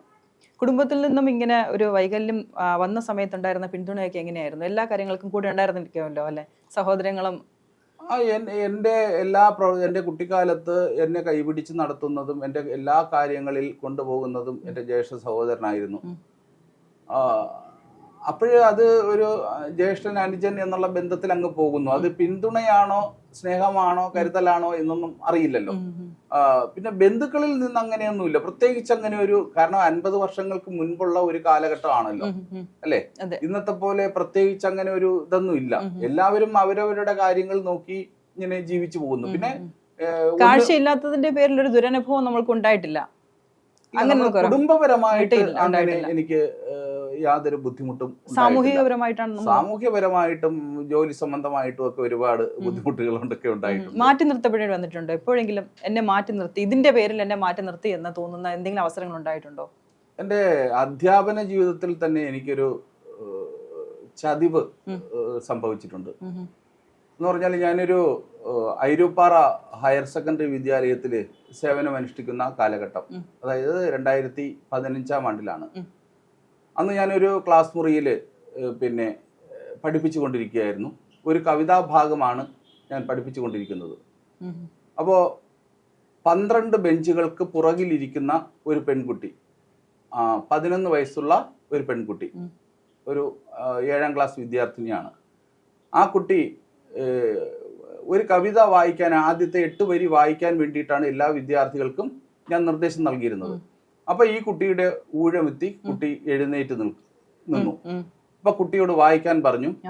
അപ്പൊ കുട്ടി മൗനമായി നിൽക്കുകയാണ്. അപ്പൊ ഞാൻ കുട്ടിയുടെ പേര് പറഞ്ഞിട്ട് എന്താ വായിക്കാത്തത്? കുട്ടിയുടെ മറുപടി ഒന്നുമില്ല സാർ. അപ്പൊ സ്വാഭാവികമായിട്ട് നമ്മൾ സംസാരിക്കുന്ന ഭാഷയിൽ ഒന്നുമില്ലാതെയാണോ നീ എണീറ്റ് നിൽക്കുന്നത് എന്ന് ചോദിച്ചു. അതായത് കാരണമില്ലാതെയാണോ നീ എഴുന്നേറ്റ് നിൽക്കുന്നത് അല്ലെങ്കിൽ നിന്നെ നിർത്തിയത് എന്നാണ് ആ ഭാഷയുടെ അർത്ഥം. പക്ഷേ ആ കുട്ടിയും ആ കുട്ടിക്ക് പിന്തുണ നൽകിയ അധ്യാപകരും സമൂഹവും ഒക്കെ ചേർന്ന് കാഴ്ചയില്ലാത്ത ഒരു അധ്യാപകൻ കുട്ടിയോട് ഒന്നുമില്ലാതെയാണോ ക്ലാസ് മുറിയിൽ നിൽക്കുന്നത് എന്ന് സെക്സ് മനോഭാവത്തോടെ ചോദിച്ചു എന്ന ഒരു ചിന്ത ഉണ്ടാക്കി, പരാതി ഉണ്ടാക്കി, വ്യാഖ്യാനിപ്പിച്ച് പോലീസിൽ പരാതി കൊടുത്ത്, ബന്ധപ്പെട്ട സർക്കാരുകൾക്ക് പരാതി കൊടുത്ത് എനിക്കെതിരെ പോക്സോ കേസ് എടുത്തിട്ടുണ്ട്. ആ പോക്സോ കേസ് ഒരു 3-4 വർഷം ഞാൻ നേരിട്ടു. വല്ലാതെ ജീവിതത്തിൽ, അന്ന് എനിക്ക് എൻ്റെ മകൾക്ക് 17 വയസ്സ് പ്രായമുള്ള ഒരു മകളുണ്ട് എനിക്ക്. പക്ഷെ 11 വയസ്സുള്ള ഒരു കുട്ടിയോട്, മറ്റൊരു മകളോട് ഞാൻ ആ രൂപത്തിൽ സംസാരിച്ചു എന്നൊരു വ്യാഖ്യാനം ഉണ്ടാക്കി ഒരു പോക്സോ കേസിലെ ഒരു പ്രതിയാക്കി മാറ്റാൻ നമ്മുടെ അധ്യാപകരും സഹപ്രവർത്തകരും അല്ലെങ്കിൽ മറ്റുള്ളവരും ഒക്കെ ശ്രമിച്ചു എന്നുള്ളത് എൻ്റെ ജീവിതത്തിൽ വലിയ വേദന ഉണ്ടാക്കിയ ഒരു കാര്യമാണ്. പക്ഷേ ബഹുമാനപ്പെട്ട കോടതി അത് തെറ്റാണെന്ന് കണ്ടെത്തി എന്നെ വെറുതെ വിടുകയാണ് ഉണ്ടായത്. ഇതുപോലുള്ള നിരവധി പ്രശ്നങ്ങൾ അത് എന്തുകൊണ്ടാണ് അത് എനിക്ക് നേരെ ഉണ്ടായത് എന്ന് ചോദിച്ചു കഴിഞ്ഞാൽ, മറ്റു ചില പ്രശ്നങ്ങൾ എൻ്റെ വിദ്യാലയത്തിൽ, അന്ന് ഞാൻ സേവനമനുഷ്ഠിച്ചു കൊണ്ടിരുന്ന വിദ്യാലയത്തിൽ ഉണ്ടായി. അതിനെതിരെ ഞാൻ ബഹുമാനപ്പെട്ട കേരള ഹൈക്കോടതിയിൽ ഒരു ഹർജി സമർപ്പിച്ചു. അപ്പൊ അത് എൻ്റെ ഹർജിയിന്മേൽ സർക്കാരിനോടൊരു തീരുമാനമെടുക്കാനായിട്ട് ബഹുമാനപ്പെട്ട കോടതി വിധിച്ചു. അത് 2015 ജനുവരി മാസം 23-ാം തീയതിയാണ് ആ ഉത്തരവ് ഉണ്ടായത്. പക്ഷെ 6 ദിവസം പിന്നിട്ടപ്പോ ജനുവരി 29-ാം തീയതിയാണ് എനിക്കെതിരെ ഇത്തരത്തിലുള്ള ഒരു പീഡന പരാതി ഉണ്ടാകുന്നത്. അപ്പൊ തന്നെ നമുക്കറിയാലോ, പകപോക്കലിന്റെ നടപടിയായിട്ടാണ് ഇത്തരമൊരു കേസ് എനിക്ക് നേരെ ഉണ്ടാക്കിയത്. ഇത് ആ യഥാർത്ഥ പ്രശ്നങ്ങൾ മനസ്സിലാക്കിയിട്ട് ഇന്നും എനിക്കെതിരെയുള്ള വേട്ടയാടൽ തുടരുന്നുണ്ട്. അതുകൊണ്ട് തന്നെയായിരിക്കും ഈ നേരത്തെ പറഞ്ഞതുപോലെയുള്ള അവസരങ്ങൾ, അതായത് നമുക്ക് മുന്നേറാനുള്ള അവസരങ്ങൾ ആരെങ്കിലും ഒക്കെ ആയിട്ട് ഇല്ലാതാക്കുന്നു എന്നൊരു.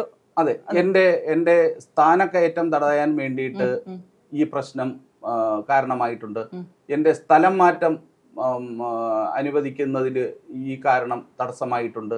പക്ഷെ യഥാർത്ഥ പ്രശ്നങ്ങൾ മനസ്സിലാക്കുന്നില്ല. ഒരു ആള് പ്രതിയാകുന്നത് എവിടെയാണ്? ഒരു കോടതി അതിനെ വിചാരണ നടത്തി, അല്ലെ, കുറ്റക്കാരനായി ചിത്രീകരിച്ചാൽ മാത്രമല്ലേ ആ കക്ഷി പ്രതിയാകുന്നുള്ളൂ. അല്ലെങ്കിൽ കുറ്റാരോപിതനാണ്. ആ കുറ്റാരോപിതൻ ആര് പറഞ്ഞാലും കുറ്റാരോപിതനാകാമല്ലോ. പക്ഷെ യഥാർത്ഥ പ്രതിയാകുന്നത് ശിക്ഷ നമുക്ക് ലഭിച്ചാൽ മാത്രമാണ്. അങ്ങനെ ലഭിക്കാത്ത എൻ്റെ സ്ഥാനക്കയറ്റവും സ്ഥലം മാറ്റവും ഒക്കെ തടസ്സപ്പെടുത്താൻ വേണ്ടി ബന്ധപ്പെട്ട ഉദ്യോഗസ്ഥര്, ഇപ്പൊ സർക്കാരെന്ന് ഞാൻ പറയുന്നില്ല, താഴെത്തട്ടിലുള്ള ചില ഉദ്യോഗസ്ഥര് മാത്രം അതിന് പരിശ്രമിക്കുന്നു എന്നുള്ളതാണ് യാഥാർത്ഥ്യം. അതായത് കാഴ്ചശക്തി ഇല്ലാത്ത ഇതുപോലെ ഒരാൾ തങ്ങളെക്കാൾ മുകളിൽ വരുന്നത് സഹിക്കാൻ പറ്റാത്തതായിരിക്കും, തടസ്സപ്പെടുത്തുക. അതായത് ഇപ്പോ എനിക്കത് എൻ്റെ വിദ്യാലയത്തിൽ തന്നെ നിയമനം ലഭിച്ചത്, അവിടെ കുട്ടികളുടെ എണ്ണം തീരെ കുറവാണ്. അറിയാലോ, കഠിനംകുളം എന്ന് പറയുമ്പോൾ ഒരു കടലോര ഗ്രാമമാണ്, അല്ലെ, തീരപ്രദേശമാണ്. അപ്പോൾ അവിടെ ഞാൻ യാത്ര ചെയ്യുന്നത്, ഞാൻ ഇരുപ്പാറ എന്ന സ്ഥലത്ത് നിന്ന് ഒരു വഴി 25 കിലോമീറ്റർ ദൂരം സഞ്ചരിച്ചാണ് എൻ്റെ വിദ്യാലയത്തിൽ ചെന്നെത്തേണ്ടത്. 3 ബസ്സുകൾ കയറി ഇറങ്ങി വേണം ഒരു വഴി യാത്ര ചെയ്യാൻ, അല്ലെ. ഒരു പൂർണ്ണമായും കാഴ്ചയില്ലാത്ത ഒരാളിന് പിന്നെ 3 ബസ്സുകൾ കയറി ഇറങ്ങി നടക്കുക, ശബ്ദം മാത്രം ശ്രദ്ധിക്കുക, റെയിൽവേ ക്രോസിംഗ് ഉണ്ട്, അല്ലെ. അപ്പോഴ് സ്വാഭാവികമായിട്ട് നേരിൽ അറിയാവുന്ന ഉദ്യോഗസ്ഥർ ഈ കാര്യങ്ങൾ മനസ്സിലാക്കണം. സർക്കാർ കാഴ്ചയില്ലാത്ത ആൾക്കാർക്ക് താമസ സ്ഥലത്തു നിന്നും 5 കിലോമീറ്റർ ചുറ്റളവിലുള്ള വിദ്യാലയങ്ങളിൽ, സ്ഥാപനങ്ങളിൽ നിയമനം കൊടുക്കണം എന്ന് ഉത്തരവുണ്ട്. ആ ഉത്തരവ് നിലനിൽക്കുകയാണ്. അത് ലംഘിച്ചുകൊണ്ട് അല്ലെ മറ്റു ചില ഉദ്യോഗസ്ഥരുടെ പിന്തുണയോടുകൂടി അധികാരികള് എനിക്ക് ഇത്തരത്തിലുള്ള ഒരു ശിക്ഷ, എന്നിട്ട് അതിന്മേൽ ഞാൻ നൽകിയ ഹർജിയിൽ തന്നെ റിപ്പോർട്ടായി വന്നൊരു കാര്യമാണ് എൻ്റെ ഈ 2015 നടന്ന സംഭവം ഇത്തരത്തിൽ ഒരാളാണ് എന്ന് ചിത്രീകരിച്ചുകൊണ്ട് ഗവൺമെന്റ് നൽകിയ റിപ്പോർട്ട്. അതിന്റെ ഉത്തരവും നൽകിയിട്ടുണ്ട് അല്ലെ. കോടതി വെറുതെ വിട്ട കാര്യം സർക്കാർ അതിന്മേൽ ഉത്തരവ് നൽകി എനിക്ക് സ്ഥാനക്കയറ്റം അനുവദിച്ചു നൽകിയ സാഹചര്യത്തിൽ വീണ്ടും ബന്ധപ്പെട്ടവർ അതിനുവേണ്ടി പരിശ്രമിച്ചു, കഠിന പരിശ്രമം നടത്തുന്നു എന്നുള്ളത് എന്താണ് അവരുടെ ലക്ഷ്യം?